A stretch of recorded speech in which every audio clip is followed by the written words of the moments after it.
In our last episode of Landmarks Discovered, we were introduced to the architect Belford Shoumate and his work on the property at 1221 North Lake Way. The house has many details that are similar to the house that we will be speaking about today, which is 162 Peruvian.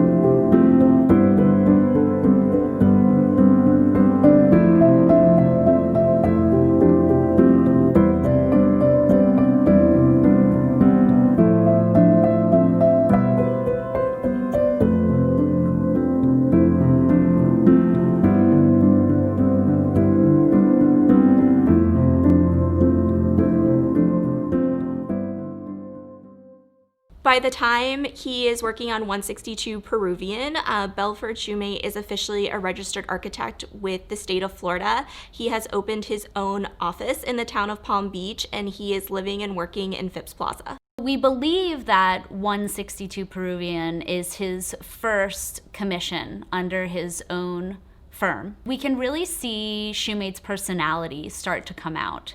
There are a lot of whimsical details that you see in this property. Just for instance, the level of detailing that you see on the primary facade, when you compare that to the size of the house, it almost has an outsized personality for the size of the building. 162 Peruvian Avenue was designed by Belford Shoumate for Jack Davis. Jack Davis was the hotel manager for the Hotel Mayflower, a hotel that was once located near where the Biltmore condominiums are today on Bradley Place. One of the things that struck me when I was reading the designation reports for 1221 North Lake Way and 162 Peruvian is that they were issued building permits within 3 months of one another. So Shoumate started work on 1221 North Lake Way in May, and in August was issued a building permit for 162 Peruvian. There are quite a few similarities between the two homes, and you can see how in this first commission on his own, which was 162 Peruvian, he took a lot of the ideas and the detailing from 1221 and applied it to 162 Peruvian at a much smaller scale. For instance, there are roof decks on 1221 North Lake Way. One of the most interesting things when you look at the primary facade or the primary elevation of 162 Peruvian is a scalloped detail leading up to the roof from the ground. And behind that is actually a staircase leading to a roof deck. So we can see a similarity there. There also is a prevalence of the use of the porthole shape.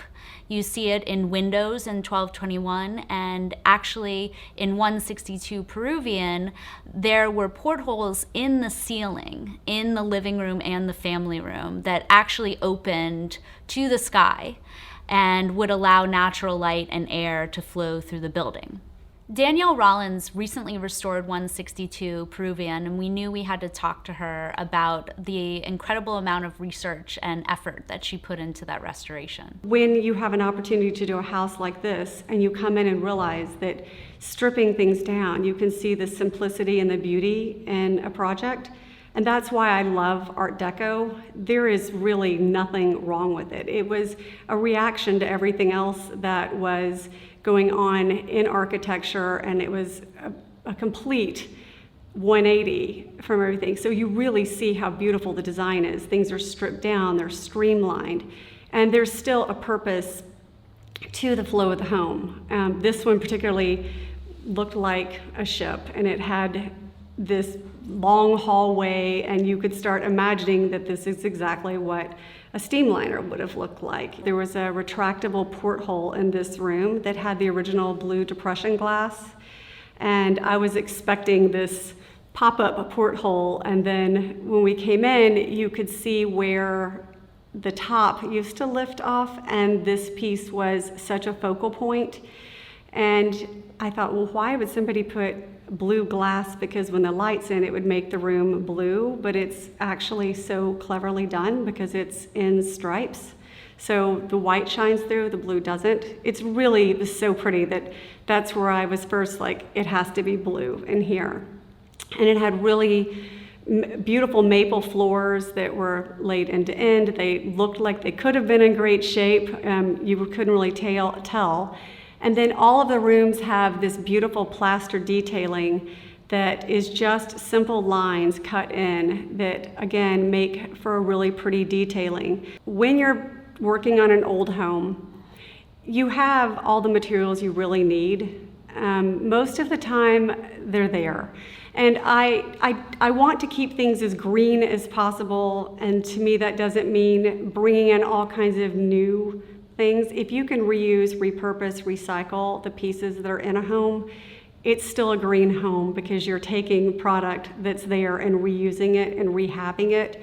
And so all the doors were here. We did not have to add any new doors. There were a few in different places, but by opening up and streamlining the house, it made it function better. For instance, there was a door between the living room and the hallway, and then between the hallway to the family and kitchen area. And to me, that's not how people live any longer. The second you step in the living room with these huge soaring ceilings, it's just like, this would be so great for a party. That's the first thing my head went to. And when you walk through, you can start imagining some of the things that might have happened. And the bathrooms, the two small bathrooms, both open out onto the patio. So it's like little mini cabanas, and the bar outside, and then the flat rooftop terrace, and the views of the sunset, which are incredible. And then, of course, that pool. This house was made for entertaining. The crowning moment of this house was the pool, which is set between a wall and the actual home. So you can open up several of the windows and stick your hand into the pool. And that was so, just mind-blowing. You could never build something like that. 162 Peruvian Avenue was designated as a landmark in 1994. And one of the things that Katie found during her research was that Belford Shoumate was actually very active on the Landmarks Commission and helping further the Landmarks program. Shoumate served on the Landmarks Commission in the 80s and was instrumental in having Phipps Plaza designated as a historic district in 81, which was one of the first historic districts landmarked in the town of Palm Beach.